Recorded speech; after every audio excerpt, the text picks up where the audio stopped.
When these celebrities are on the red carpet, it should be like, oh, who are you wearing? Well, this is a dress by, Valentino, and my makeup was done by so-and-so, and facelift by Dr. J. Calvert.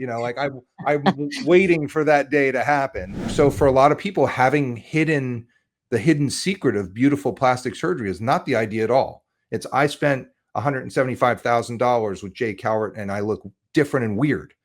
I won't do that. That's not happening in my practice. The truth is that you have to look at the credentials of the surgeon. Are they board certified? What is that board that they're certified by?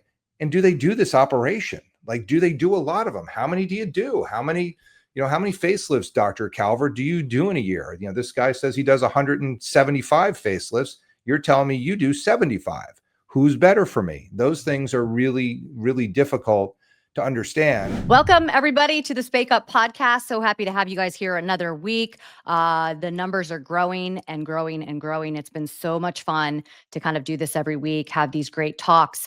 Make sure you subscribe. That's how we continue to get the great guests that we are getting, including the one that we have today. So let me set the stage.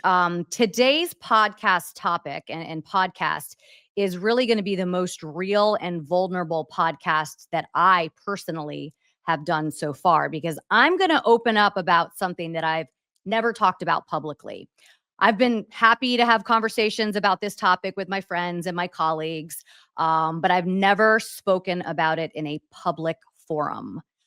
But what I've learned over the past couple months, especially from doing Samantha Bush's podcast, Certified Oversharer, if you haven't listened to her podcast, it's great. But when I did her podcast and I went on there, talked about my divorce, talked about my sister's addiction and recovery from addiction, I had so many people reach out to me and thank me for sort of being real, or I guess being real, not sort of, and talking about real things. And so I thought today's topic would be really important because it is real. And it's something that I've been through in my life, experienced, and I want to share. So today's topic is about plastic surgery. And I'm going to get real about it. So when I was in high school and college in the 90s, I knew very few people who had had plastic surgery. And now it seems like, or not even seems like, I think it is a fact. I think a lot of people, most people have had at least something done, whether it be non-invasive, Botox fillers, those types of things, lasers, anything like that, or surgical procedures. It is so much more common. And the stigma of sort of like feeling like you got to hide it, you have to defend it, or even explain why you got the procedure, I feel like that's drastically declined. And I think that's because of the amount of people that are doing it. So here are some numbers. The number of cosmetic procedures has more than doubled since the late 1990s. A lot, interesting, has to do with younger generation, particularly millennials, Gen Z. They're viewing cosmetic procedures as a standard part of their self-care routine. But according to a 2022 press release from the American Society of Plastic Surgeons, Generation X, that would be me, 40 to 54, account for 45% of all cosmetic surgeries. Baby boomers, 55 to 69, make up 30%. And I think for me personally, and kind of what I read is the demographic that I'm in, a lot obviously just dealing with age, dealing with childbirth. I mean, I had twins. So a lot of things are kind of leaning people or allowing people to kind of move in this direction. And the stigma is gone, because I think 10 years ago, I wouldn't have been able to sit up here and feel comfortable talking about some of this stuff. So let me kind of show you this. The top 5 minimally invasive procedures for 2024.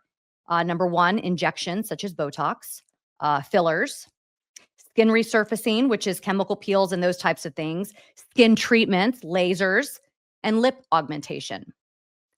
I have had all 5 of those. So when we look at the top 5 cosmetic surgical procedures, the top 5 for 2024, you've got liposuction, you have breast augmentation, tummy tuck, a breast lift, and eyelid surgery. And I will say I have had all 5 of those as well. So I started using Botox when I was 26. That was 22 years ago. And certainly being on camera, I think was one of the things that led to it. My first surgical procedure was in 2012. I had my boobs done after my kids were born. I had twins, like I just said, breastfed and all that stuff, and they just didn't look the same. And I wanted to do that. Since then, I've had a lot of procedures, but I've had a little bit done at a time because I never wanted to change the way I looked. I didn't want to be aggressive. I just wanted to maintain it. It never was because someone told me I needed to, or there were comments made about what I looked like on TV or any of that stuff. I did the procedures because I wanted to. I kind of looked at it this way, right? I think like when your house paint fades a little bit, what do? You go and you paint the house. When your roots grow out, what do? You go and you dye your hair. A lot of people. I always looked at plastic surgery as maintenance for me. It was never about changing my look. It was just about maintaining over the years. I've had complications. Yes, I have. I'm not going to sit up here and say everything's gone 100% well, but the complications that I've had, thankfully, have not been enough to outweigh the benefits of what I feel like I've had from plastic surgery. I believe in the science of it. I do my research. I talk to people. And most importantly, I trust my doctors 100%. So that's one of the reasons I started this podcast, is because I wanted to talk about everyday life things that I've gone through in my almost 50 years on this planet. And I think this is a topic that's really hot right now. And I think it's a topic that's important because I can't tell you how many people come up to me and ask me off to the side about things that I've done and things that, what should I do? Or I've recommended them to this or that or whatever. So listen, we won't get into the weeds about all that specific stuff with me right now. We're going to talk to a very, very, very qualified surgeon who's going to give us a lot of the answers. He's popping up right now. There he is. But if you want to DM me, I'll talk to you. I'm not sending you pictures, guys. Okay. You're not going to get pictures. So let's not go there.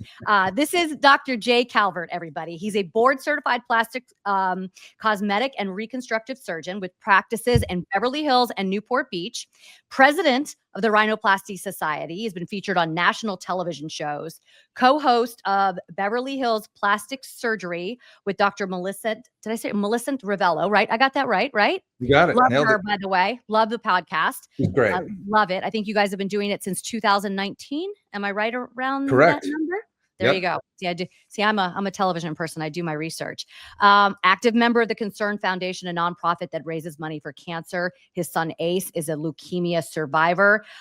He and his wife have run marathons to run money, which I'm a marathon runner as well from the past. So I love that. Vanderbilt University for undergrad, Cornell Medical College, University of Pittsburgh for his residency, and he wrote 2 patents while at Carnegie Mellon University in the Robotics Institute. I got it all, Dr. Calvert. Did I get it all? Sounds like enough. I don't know who you're talking about. That guy sounds like he worked really hard. Whenever people give my resumes, I'm always like, that just means I'm old. Like, honestly, true. like Totally. 100%. That is what I meant. I want to ask you about that first. So you're an East Coast kid, right? So how does an East Coast kid end up in Beverly Hills?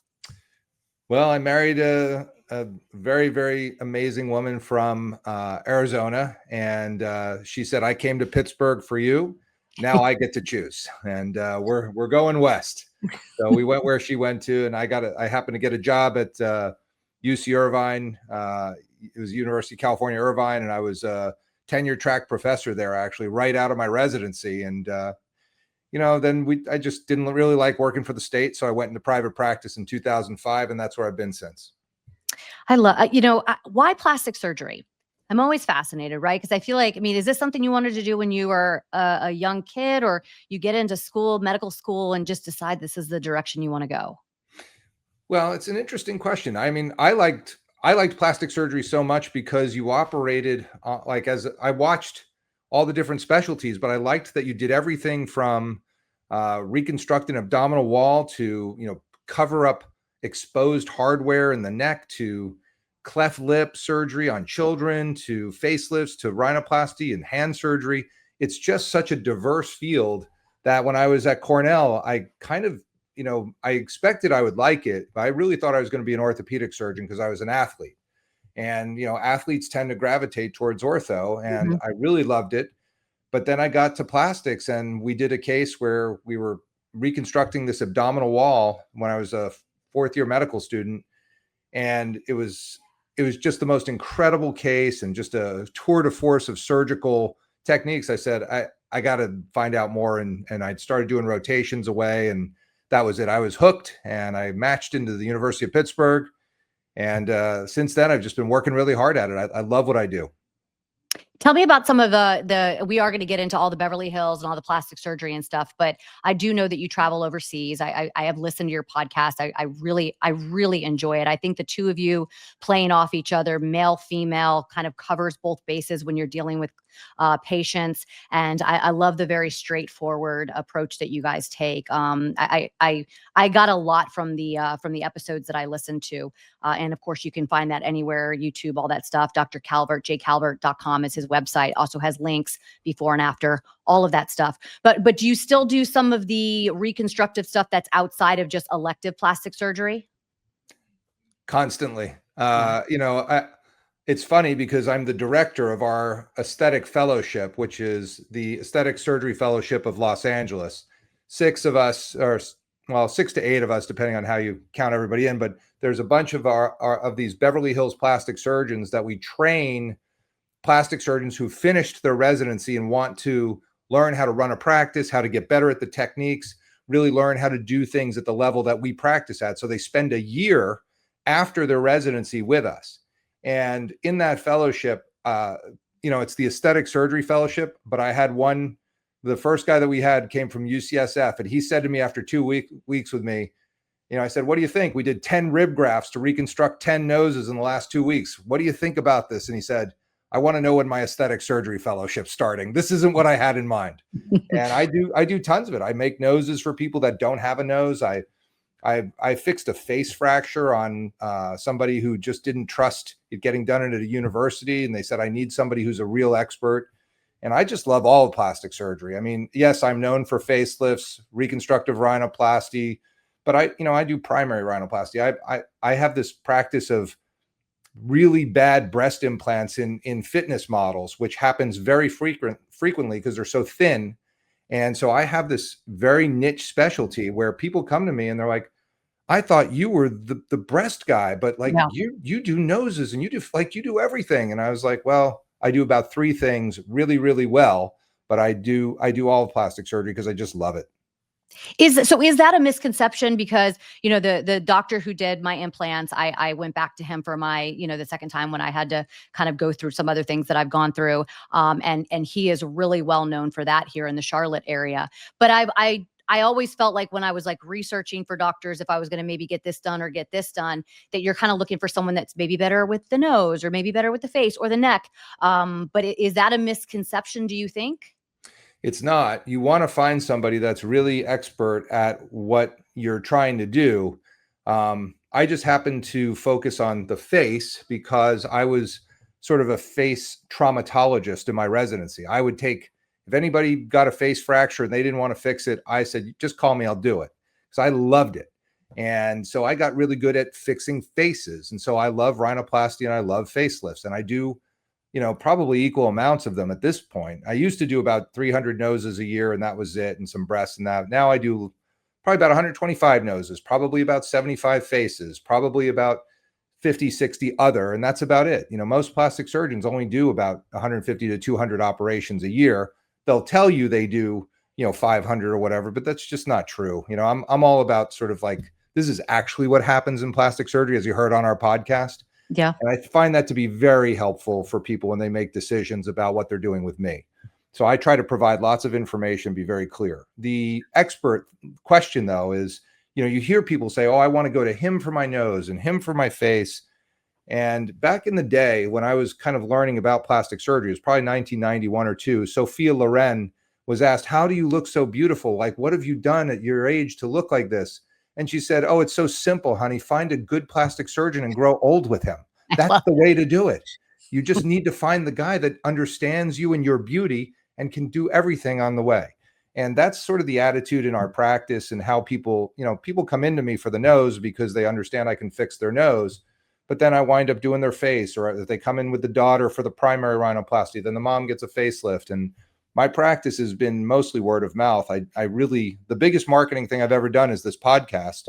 Beverly Hills Plastic Surgery Podcast has brought me patients. It's the first thing that I've been successful with in marketing myself, but I market it with information. And I think that's what patients really need today. Totally, because when I was preparing for some of my procedures, like you're listening to people on, just kind of give their feedback, right? People go on the webcam, like I shoot a video, my recovery and stuff like that, but to really kind of listen to doctors who get in there, the realistic expectations. So you're in Los Angeles, you're in Beverly Hills. Do you personally? I know you can't give names and stuff, but do you work on celebrities? Constantly. I mean, all Yeah. the time. I mean, the ones that I can mention are the ones that are on my website or whatever, but they're few and far between. People come to me because it is a private practice, and I'm not one of these guys who accidentally calls TMZ as my patients leaving, to Yeah. get into the parking lot. I have such a private niche practice, and I love it, and my patients really appreciate it. And I'm not that guy. I'm not a big loudmouth. I mean, my biggest celebrity is probably one of my best friends, Terry DeBro, who he called me and said, I want to do my nose. Can you do it on Housewives? And I was like, you got to be kidding me. And he's like, you really want to do this? I was like, sure, I'll do it, whatever you want. And so we did his rhinoplasty on Real Housewives of Orange County. And, and he and I we've known each other forever. We go back since our kids were, in preschool together. And but it was kind of fun to do it. And he's great. He came on our podcast with Heather, his wife. But like most of my celebrities, they don't want people to know. They don't want anyone to know that they're doing, and they don't really tell who their secret is, although they kind of do. That's how more of them get to me. But other practices are very celebrity centric. They want to know, I'm going to this guy. I want to go to the celebrity plastic surgeon, and they make a lot of noise about it. But I don't know. It's not my style. I talked about it, sort of the stigma of talking outwardly about getting stuff done, how it's changing. And you mentioned Sophia Loren from the 90s, right? But I do feel like that trend is changing a little bit. And I'm going to bring up the Kardashians because Kylie comes out and she says, these are the CCs I got. This is the doctor I got. This is what my implant looks like. We obviously saw what Kris Jenner just did. Are the celebrities being more open about some of these plastic surgeries, allowing everybody to feel more comfortable? Do you feel like that's a trend that's happening right now?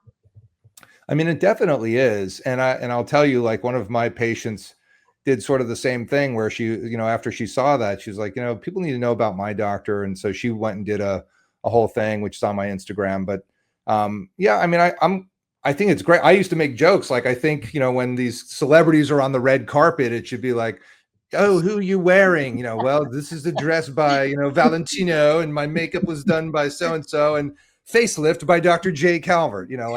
I'm waiting for that day to happen. I've got the new Sotiva implants on the red carpet this morning. Yeah, it may be coming. I don't know. I mean, do I need that? No. Would it be helpful? Sure. I think it's we're always looking to grow our practices, even at my level. My practice is sort of self-sustaining with the revision rhinoplasty stuff that I do, because there are very few people that do that procedure, and I happen to have a system to make that work. But like, do I want to do more facelifts? Hell yeah, I do. I love doing facelifts. Do I want to do more breast surgery? Sure. Yeah. But I don't know. It's also private. It's a personal decision. It is. It is. It's very personal. My co-host on the podcast, she's had a lot of operations with me, and she's not been bashful about sharing it. And, and she looks amazing. She's really like everything we've done has improved her looks. And that's the idea, is that you want to have your patients get better looking the longer they hang out with you, not start looking like these, freakish plastic surgical accidents that we see in these, on these tabloid websites. Yeah, I again, like I mentioned at the top, like it's always been maintenance to me, right? It's never been like I want to change the way I look. I just want to maintain. I want to Mother Nature and gravity continues to do its stuff. I want to talk about what you just mentioned. How often do doctors in general, or maybe just you, have to say no? Right? Like you just mentioned some of these crazy things. Someone comes in, I think it's 800 cc's, the biggest that you can go implant wise. Oh no, they've come out with some bigger ones now. Don't worry. So 1450. they want more, they want more, they want more, they want to look like this, they want to look like this, but realistically that's not like how often do you have to say no, and where is that line for surgeons? I mean, I tell people no very, very frequently. There's there was a guy that came in to have a revision rhinoplasty, and he had engineering drawings, and he was telling me how to fix his nose. And I said, "Oh, I didn't know you went to medical school. Where did you go to medical school?" He's like, "Oh, I haven't." I said, "Well, why don't you leave the surgeoning to me, and I'll take care of your nose." And ultimately, I just said, "Look, you don't have a clear concept of what's possible and how this works, and that's probably why you're in the situation you're in. I'm just not the surgeon for you." Wow. Now, are there situations though where people just want too much, right? And you're like, this is like, you've already had this done 5 or 6 times and we just don't want to go forward? Or do you want to give the patient what they want, even though if you know it's can we, like you just mentioned, we've seen these extreme cases. We've seen these extreme cases of lips too big, implants too big, faces pulled all the way back. Like, how do you balance like wanting to give the patient what they want with also being like, this is not the best thing for you? I mean, if I'm not going to be successful with it and I know it's a bad idea, I just say no. I don't, Yeah. I don't need to do operations that are going to be treacherous, dangerous. The first things first is all about safety. Plastic surgery is surgery, so it Yeah. has to be safe. So that's first. If it's not going to be safe, then we're not doing it. If it can be done safely, then it's like, well, are we going to get a result that you're going to be happy with? Is this going to go in the right direction? Will you get what it is you're looking for? Or are we just, am I just taking your money to cut on you, which a lot of surgeons will absolutely do. And I'll say that. I'll say, look, I'm not doing this operation for you. You'll find somebody who can do it for you. Before doing that, I think you should consider whether you're going to get anything out of this or if it's just, somebody taking your money and making some cuts on your face. So So yeah. that happens. Yeah. So that leads me to like some of the questions that you should ask, right?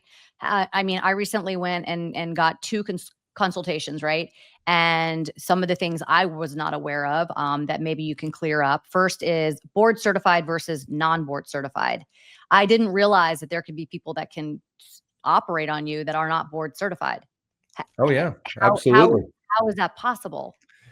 Board certification is it's an extra credential, and there are a lot of fake boards too. So the quick and dirty answer is there's a American Board of Medical Specialties, ABMS, and plastic surgery is a medical specialty that is handled by the American Board of the American Board of Medical Specialties. There's an American Academy of Cosmetic Surgery. There's an American Board of Cosmetic Surgery. There's, even facial plastic surgery, which is a board that I respect, is not part of ABMS. My friends who are ear, nose, and throat doctors who then, they're otolaryngologists and then want to specialize in facial aesthetic surgery, they do an additional 6 months to 1 year after they've done ear, nose, and throat to then learn how to do aesthetic surgery. And they get certified by their own board, which is not ABMS. It's not that it's a bad board or a good board. It's just not part of ABMS. So the public doesn't really understand any of that. And probably all those letters I just said sound like gibberish to you right now anyway. So it's like, how does anybody really know? The truth is that you have to look at the credentials of the surgeon. Are they board certified? What is that board that they're certified by? And do they do this operation? Like, do they do a lot of them? How many do you do? How many facelifts, Dr. Calvert, do you do in a year? This guy says he does 175 facelifts. You're telling me you do 75. Who's better for me? Those things are really, really difficult to understand. But the best way to find a surgeon is to get a referral from somebody who's happy with the work they've had done.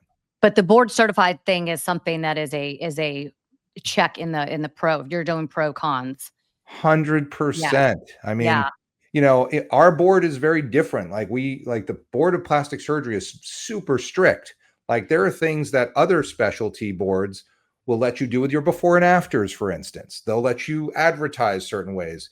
If I did some of these things, they would strip me of my board certification. It wouldn't be allowed. And so the ethical standards in certain boards are really different. Another check mark in the pro would be an accredited surgical center? Because a lot I know are done in offices, but they have a surgical center. But I've heard that there are some surgical centers that are not accredited, and then there are some that are accredited. So what's like how important is that when you're picking a surgeon as well? Oh, it's very important. You Accredited. definitely, Yeah. yeah, you want an accredited surgery center for sure. I mean, What there does are it people. mean? So there are about three main companies, and they are private corporations that the medical world has sort of given they bequeath them sort of the power to accredit surgery centers. And these include AAAHC, Quad ASF, and then there's one that's I think called IMQ.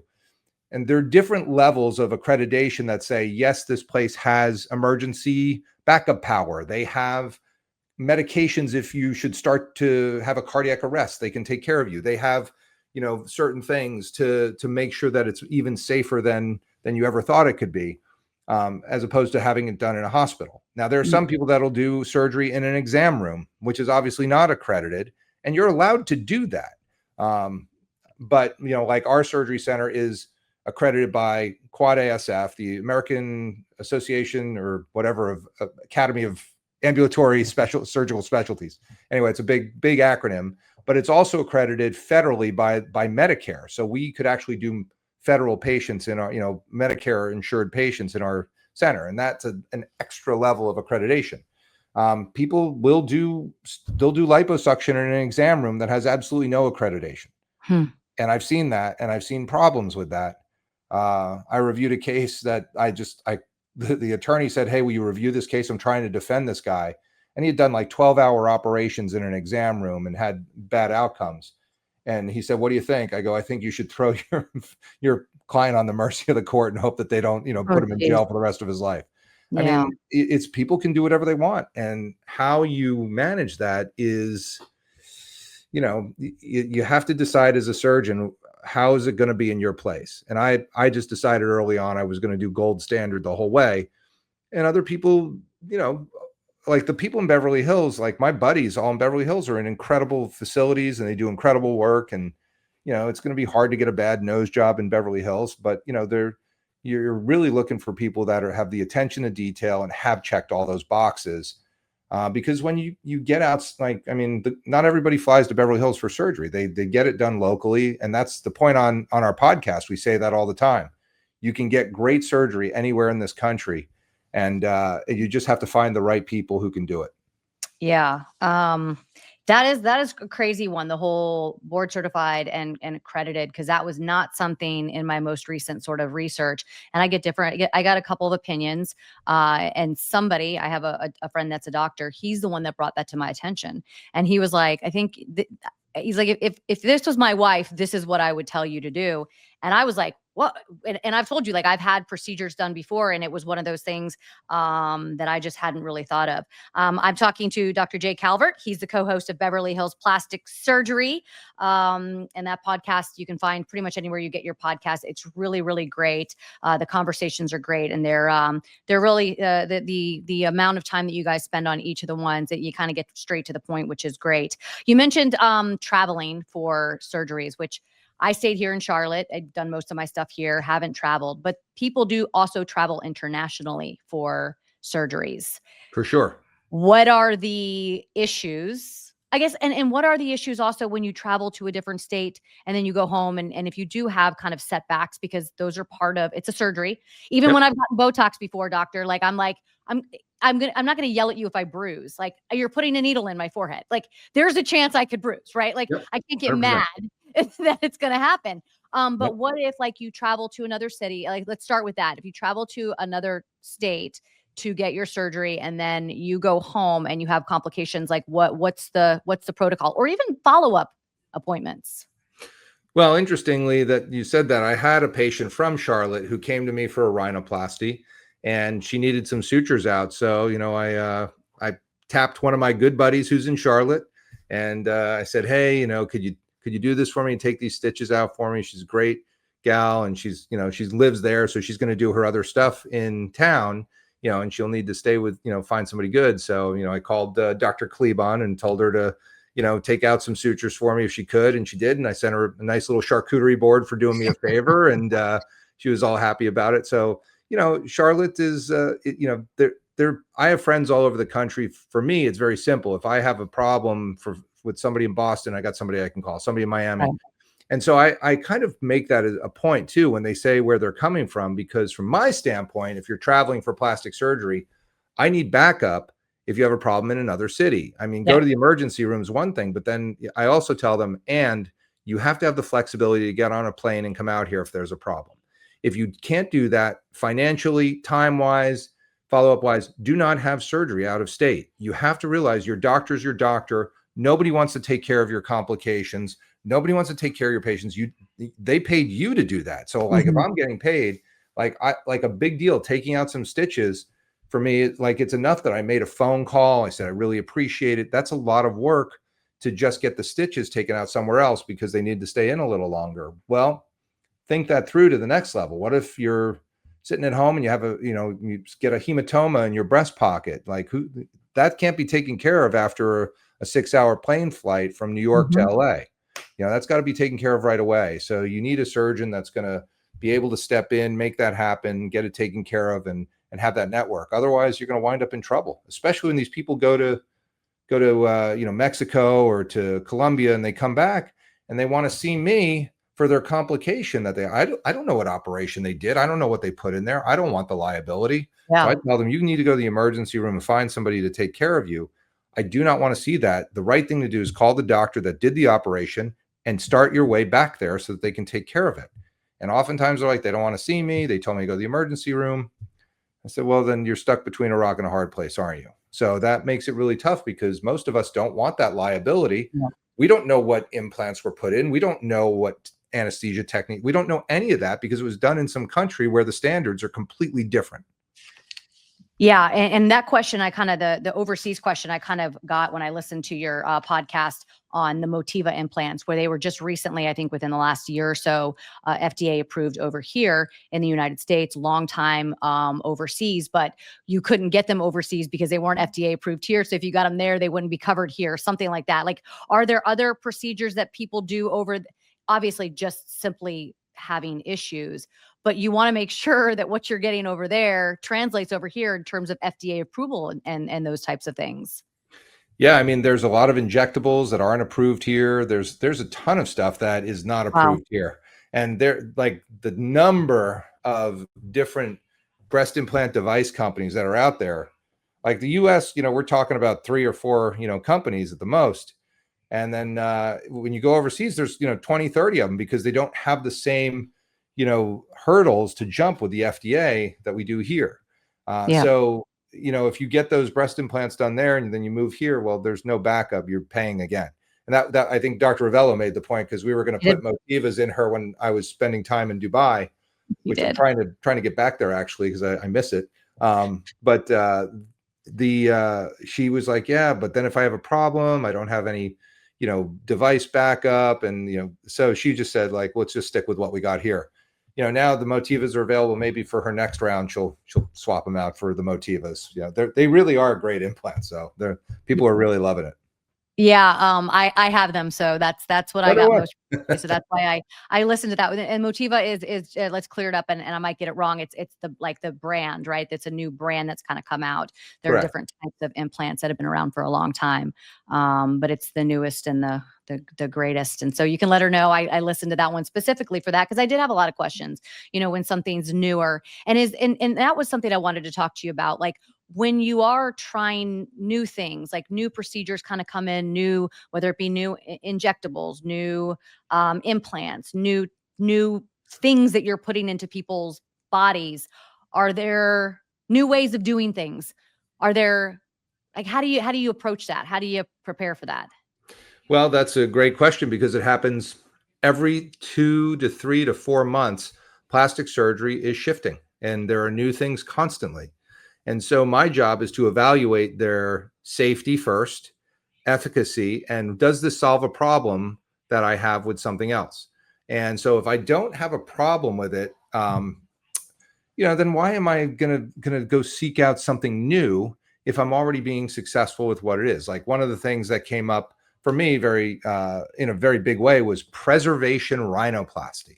And this is a technique that was revived from the 1800s, literally, where instead of making a lot of different cuts and different, raspings of the nasal bones and the nasal bridge, the concept is you just cut all the way around the nasal bones and you take a strip out of the cartilage of the septum and push the whole nose into the face and get rid of the hump that way, as opposed to working on the hump. So you take the nose and just shift it in, and then it makes it smaller and gets rid of the hump. It's a great concept. It's time honored. It's been done since 1857. But it has some drawbacks to it. The noses get wider. You're not able to address a lot of different things with bony contours. If there's a lot of sway through the bridge, then you have other issues with it. And so I looked at it, and I've done a few of them, and for the right patient, it's the right technique. I don't disparage it, but there was just a religious conversion of people saying, like, this is the way to do rhinoplasty. The old traditional techniques are dead. There's no reason to mess with that anymore. You just need to learn preservation rhinoplasty. And slowly over time, that's obviously turned out to not be true. In fact, now the preservation guys are saying, well, actually, you should really learn structural rhinoplasty first so that you can understand when it is in those specific cases to do preservation rhinoplasty. So I said some things at some meetings that probably got me banned from those meetings. And because I'm I don't mince words, and don't invite that guy to the party anymore. I'm a little direct and I'm old and crotchety. So too bad. I get that too. So, I don't need to be loved by everybody. And I said, like, this works for the patients, for you guys, but it won't work in my zip code. It just won't. And my zip code, the patients come to me for the plastic surgical dream. They want, the bases loaded grand slam walk-off home run to win the game every time. There's not an opportunity to be a B+ there. And so I was looking at the results from it, and I said, those are a lot of B+, and I'm not going there. And, that's what I've seen. And that's one technique. And now people are saying this Preserve, like Motiva introduced a device called the Preserve breast augmentation, which can be used for small implants, but the device does all the work and you get what you get out of it. And it takes away, in my estimation, the artistry of the breast augmentation. I probably won't do it. I think for young surgeons who don't know how to have that artistry, maybe it's a great thing. But like, I'm looking at that now because people are like, well, I want small implant. Like, nobody tells me that. They come to me because they want like 600 cc's and they want heads to turn. But the reality is that's a device I probably won't get into, but maybe I will. I'm going to look at it. I'm going to evaluate it. One of the guys in my unit, in my office, just took on a whole consignment of 175 to 300 cc implants to do these ballerina breast augs. So good for him. Maybe that'll be a big deal for him. So everything has to be weighed out. The safety has to be looked at, the efficacy, and then I decide whether it's something for my practice or not. I love that. You just mentioned people coming to you and wanting big. Is that still the trend? Because I feel personally like the trend is getting smaller. And maybe I'm wrong. I'm not in the plastic. I mean, I figure Beverly Hills is the plastic surgery capital of the United States. When you say, absolutely, hands down. But I mean, maybe it's just because I'm getting older. But it's still big. It's still, everyone wants head turning. I don't know. I mean, they do. What is that's it? what they come to me What for. are people coming to you for now? Like, what do you see most of? I mean, my average size is probably 450 cc's, maybe 500. I have a lot of models. So, and the volume of the implant is irrelevant except in the size of the patient. So Whitney Johns, who's a big fitness model and fitness guru, she came in with, to have me redo her implants, and it's all on YouTube. Everybody can watch it on my YouTube channel. But when I saw her, I said, well, you're 5'10", you need 600 cc implants at least. And she was like, are you crazy? She was like blown out of the water that's going to look ridiculous. I was like, no, you're 5'10". That's what you need. If she's 5'2", no, then you need, 350 cc's. It's all about balance. And, there is this trend to get like, doesn't matter what, I'm just going to get some little implants to make my breast prettier. That is a trend right now. It'll go away eventually. My vision for breast implants has always been to make a balancing maneuver with the breasts, and to make things look beautiful. And if they're a little bigger, sure, maybe that's my thing. But I find that the girls that come to me, these patients, and they want something that is a little bit head turning, but not crazy. They don't want to look like they're changing careers or something like that. They just want it to look beautiful. And so that's what I get. And again, I have this very niche practice of these fitness models, which are extremely difficult augmentations because they're thin. They have thin, very little breast tissue most of the time. And then they have muscles that they use for competition. And so you get these animation deformities. So balancing the right size implant with the pocket placement and how you support the implant is really, it's a real art. And I love it, but it's not the easiest breast augmentation practice to have. I think it's really important what you just said, where you were talking to your patient and you said, this is what I think you need to do, because I do have friends who get out of recovery. And once everything starts to settle, they're like, man, this is not how big I wanted to be. And I told my doctor I didn't want to be this big. And he was like, well, I think you'll be happy this way. And so I think having those conversations and making sure that you are on the exact same page with your surgeon, and you trust them. Like that is, I think, the biggest thing, right? That they're not going to take these liberties, that they're going to give you exactly what you guys.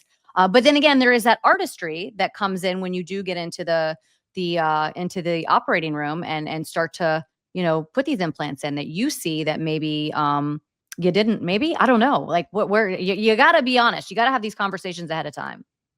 You definitely do. And especially with facelifting, like there's this trend in facelifting to look really bizarre. And I'm just not in, that's not my, I have friends that make people look really strange, and that their patients really like it. And I'm not going to do that because I don't like it. I think it's weird to me to want to look like a bug, or a praying mantis or something like these. I call them the mantis lift. I try to do things that takes the patient's beauty and enhances it and makes them look better than they thought they could look before. And just, again, I'm always trying to create beauty, but it's beauty as I see it. And I mean, I have a patient that she went from good looking to beautiful with a full facelift, revision rhinoplasty, lip lift. I mean, she's stunning. Like she walks into the office now and people think she's a movie star. And she says she's told her friends, and they say, but you don't look different. You just look beautiful. And she's like, I'm trying to explain to them that that's the point. And she can't believe it. I said, I told you, this is what it is. I said, these patients want to look different. They want to look like something happened to them because it's the mark of their money. It's a financial statement that I can afford plastic surgery. And now I look like a plastic surgical accident. To me, it's what it looks like. For a lot of people, having the hidden secret of beautiful plastic surgery is not the idea at all. It's, I spent $175,000 with Jay Calvert and I look different and weird. I won't do that. That's not happening in my practice. So you may have to spend that money, but when you're done, you're just going to look absolutely stunning, fabulous, a better version of yourself, and it's going to last. And that's kind of, that's just everybody wants something different out of this. Yeah, I call it the difference between she did or did she. And I've always wanted the did she, Right. like it's not the she did, it's the did she, because it is about maintenance. It's not about looking different. It's just about maintaining. I just got a couple of other things and then I'll let you go. I did go on to the I guess it's the plastic surgery board. And I saw that Cool Sculpting is down 40% from 2023 to 2024. So I did want to talk to you about some of the and I don't want to call it a gimmick because I'm sure it has worked for some people. But there are a lot of things that what do you like? What are some of the things like if someone, and I don't want you to rag on anything specific, but that does say a lot about some of the gimmicky things that people do spend a lot of money and a lot of time on, and then ultimately just end up going and getting the liposuction. Yeah, cool sculpting never made it to my practice.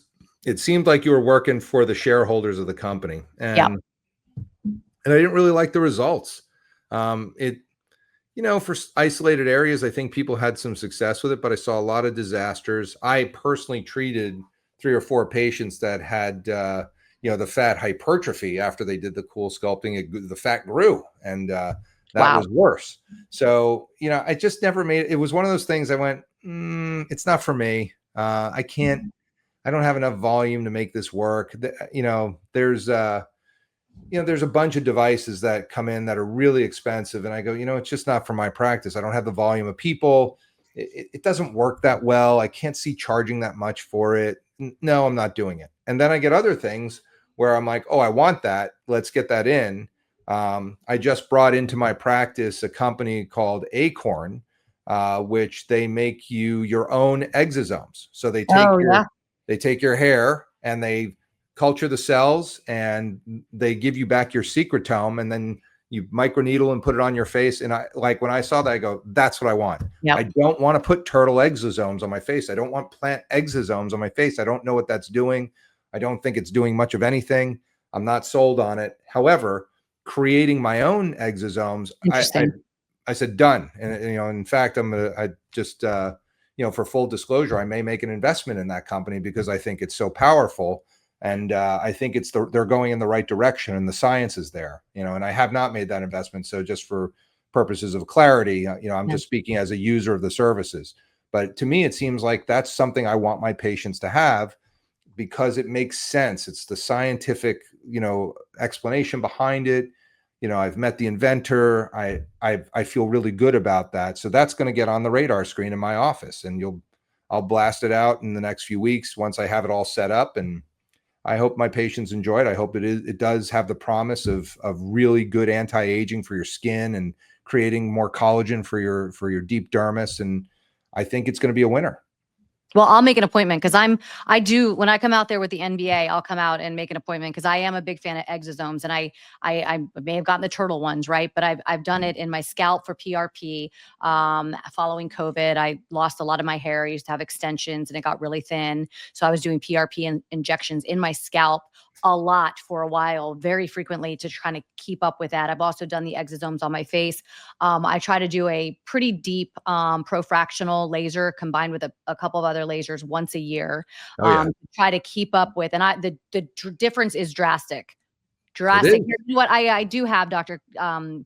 I can call you Dr. J, right? Sure. Is that cool? Absolutely.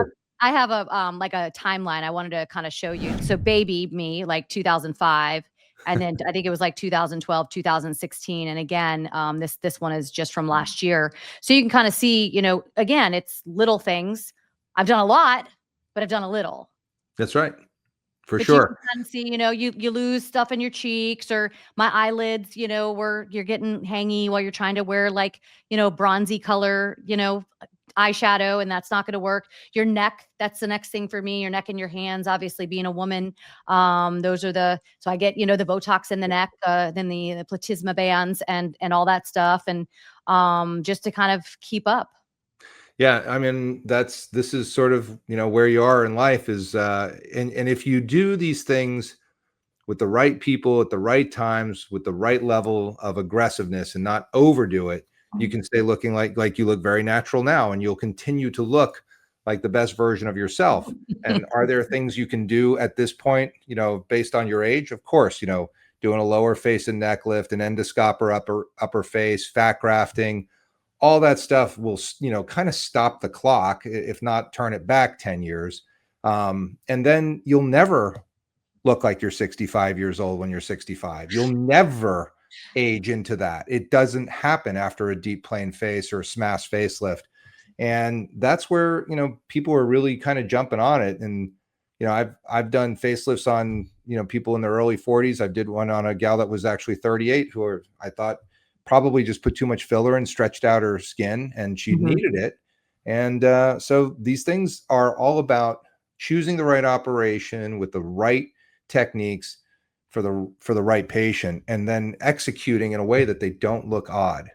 That's really a big deal. I mean, I mean, I could tell you this terrible story of this doctor from Europe that came and saw me. I did a home run facial rejuvenation for her, and she said, I just like it a little tighter. Can I do this? And I said, oh, the enemy of good is better, and you're gonna mess this up if you go after that. But come back to me, and I'll see what I can do. And then she said, oh, I found somebody locally. I'm gonna go there. I was like, okay, that's up to you. Oh, he's famous, and he's this, and he's such a big name guy. Blah blah blah. She has scars on her Oh boy. on her forehead, on her cheeks. He cut all over her. He pulled her canthus down.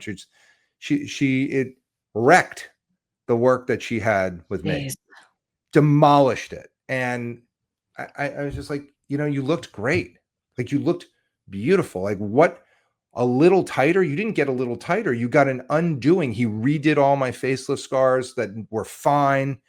And you just see that, like, what if you don't have the right person, you're going to get whatever it is that they do. And then when I looked at who this was and what he'd done previously, it's exactly what she got. Yeah. And she's a doctor, and she said, I'm a physician, and if this happens to me, what's happening to everybody else? I was like, way worse. And that's why the disappointment and the, like, how do you find the right doctor? Those conversations are pervasive, and it's very hard. It's very hard to find somebody who's going to listen to you and do what you want them to do, and do it right. That is in the right price range. A lot of times, a lot of people want to come out to Beverly Hills, but it's crazy for us to practice out here. It's so expensive, and yeah, so it makes it hard. Yeah, I heard you mention some of the prices of the things that I've had done, and I was like, wow, it's a lot different than out here in Charlotte, North Carolina. But get it, it's Beverly Hills. It is what it is. I mean, it's part of it. Dr. J. Calvert, when I come out there, I am gonna come in because I travel with the NBA, and we're out there like a couple of days when we play the Clippers and the Lakers. I think the only other thing, I haven't found it on there, but I think important for you guys to cover, just out of my own sort of experiences, is like the husband or the boyfriend or the person that's a good one. there We'll do that. the recovery, because it's not only you recovering, it is everyone around you who has to adapt to this new style of what you have to do for a week, 2 weeks, 2 months, 6 months, whatever it may be. And sometimes I don't think they're prepared. No, because I don't think we think about that much. We think about me taking time off of work and me not having to do this and me setting all this stuff up. But then you also think about the person laying next to you in the bed at night who has to, help out some of those realistic expectations. But 100%. That's a big deal. We will definitely do that podcast. And I will tell you that a lot of times with my teenage rhinoplasty patients, and 17, 18 years old or so, it'll be some, this female will come in with the mom and the boyfriend, and I'll look at the boyfriend and I'll look at the hump on her nose, and I'll look at the mom and I'll say, well, there's two things that aren't going to be here in 6 months. Yeah, she's going to look so good. She's going to upgrade that. And without, I don't say it, but it's in my brain, and it's like, oh man, sorry, dude, guess what? This is probably it. Like, cause it's so life-changing. These rhinoplasties just, I had a girl on the other day that I was talking to, a patient of mine who's 26 years old. And I said, so how are you liking the new nose? And she goes, the new nose. She goes, I love my life. You have radically altered the course of my life. Like, what you've done for me, I can't even put it into words. And I was just like, wow, kind of, I love that. You see it, but it's just, it is really powerful. I mean, that's why I feel very blessed to be able to do what I do at the level that I do it at. And, I have a lot of patients that really have benefited, and hopefully I've taught it to enough people too, and I think so. That's a big part of my legacy, is to teach these other plastic surgeons, not just how to do my techniques, because my techniques will be old in 10 years. It's how to learn and how to evolve and how to be better, be a better surgeon tomorrow than you were yesterday, every single day. And that's really the key to it. Well, I know there will be people that'll probably watch this podcast and it will not be their jam, right? Because they're still kind of on that other side. But for me, it has been also something that's been a part of my life, something, as I mentioned early on, I believe in. I believe the science. I believe, like you said, I know people who have these procedures and it does change their life because Does. it takes away something that has really bothered them for a really long time, whether it be a nose or a little tummy or whatever, and it makes them more comfortable within their own skin. And so, Dr. J. Calvert, thank you for your time. I know I've kept you a little bit longer. I really appreciate it. And I am going to make an appointment, even if I just come in and say hi, and take a look at those exosomes, because I do love exosomes. I'm addicted to those for sure, because they truly, truly, truly make a They difference. work. Yeah, Yeah. for sure. Well, come out, but when you come, we got to get you onto the podcast. We'll have to Oh, have you I would love that. in the podcast one over there on Maple, and we'll do the podcast, and we'll talk about your plastic surgery and what you think, what was good, what was bad. It'd be really cool.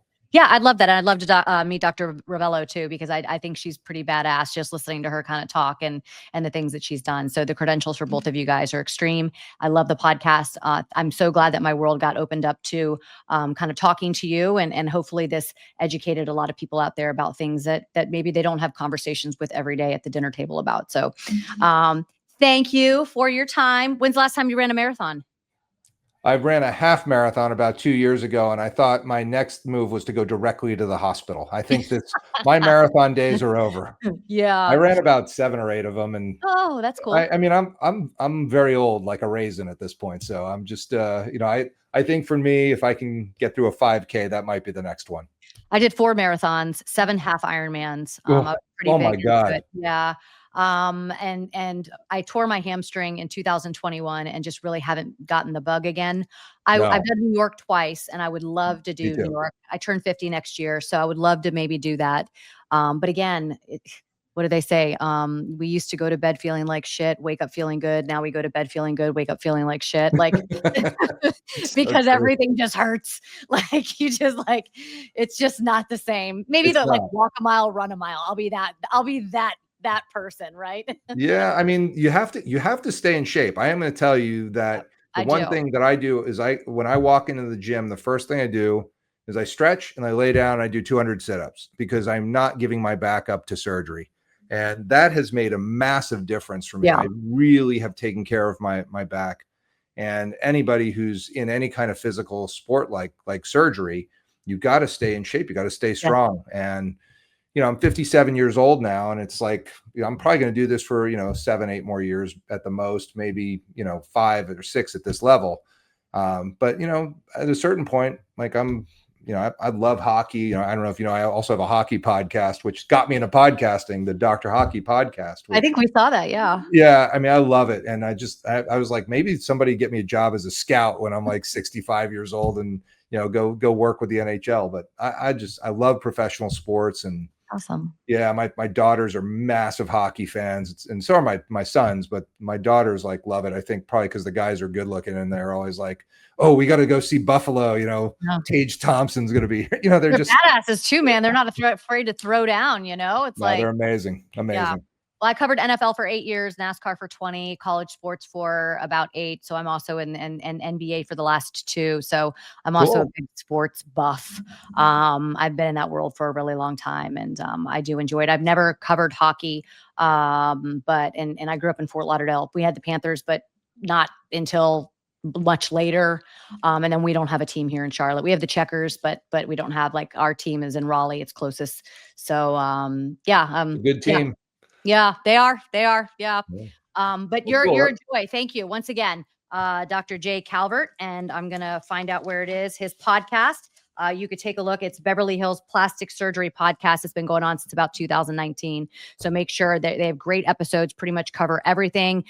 They cover everything, and then they cover it again in depth. They do kind of like treetops and then in depth. So I appreciate your time today. And I'll see you. I'll see you when I come out to LA. Looking forward to it. Thank Okay. you again. Take care. All right, bye now. Well, as I said, I don't think that that's going to be everyone's cup of tea, but I did feel like I feel like I'm in sort of my honest phase of my life right now. So kind of talking about some of this stuff, I'm like, what the heck? What the heck? All right. I just wrapped up media days this past week for my second season with the Hornets, which I'm really excited about. One of the the video was posted, but one of the I guess the fun moments was the whole 6'7" thing with LaMelo. I actually did not know. I hadn't even really. Had not even heard about the 6'7" thing until last week. I think it was. Jamie Little was in town doing the Truck Series race, and she's like, "Hey, I dropped a 6'7" on," and I was like, what is that?" But I had to do some research. I had to look it up, and we had some fun moments with LaMelo doing the 6'7" and all of the his teammates. Like, you got like Pat Connaughton, and you have like Plumlee, who are in their 30s, and they're like, yeah, I and then even the younger kids were sort of over it as well. I feel like it's like the middle generation is just now picking up on it. But I got to be honest, I've been walking around saying it to my kids all the time now, and they're just so over me. So that was a fun little week. I'm excited to get back with the NBA second season and kind of build on what I've done so far. Next week. So next week we're gonna have a woman named Mary Jo Tillo on the podcast. She lost her husband Kurt in the Vegas, the concert, Route 91 concert shooting back in, I think it was 2017. It's about the anniversary. October 1st will be the anniversary of that. So I actually had her current boyfriend, come up to me at the Chicago street course. And he said, I've listened to your podcast. You have got to get my girlfriend on. She's getting ready to write a book about her husband who lost his life at that concert and at the shooting. And so I gave her a follow on Instagram. She and I got on the phone. We talked for about an hour. And wow. It's she actually met her boyfriend that she's dating now, who introduced himself to me at the race. She met him at Talladega, and the story of how they met and how she got to Talladega is pretty remarkable, and one that we'll talk about next week. So I know very different topics. We're going from what we did today, this week, to what we do next week, but I think it's very important with the anniversary of that shooting and the lives lost out there in Las Vegas. And I have this opportunity to talk to her. I think is very important. So we'll do that next week. I hope somebody took away some interesting stuff from the podcast today. I did. I thought it was a great conversation, and one that I was really excited to have. So once again, don't forget to subscribe, everybody. Hit the subscribe button, hit the like, not just the like button. You got to subscribe. We got to get those numbers up. And they've been going great so far. So we'll see you next week.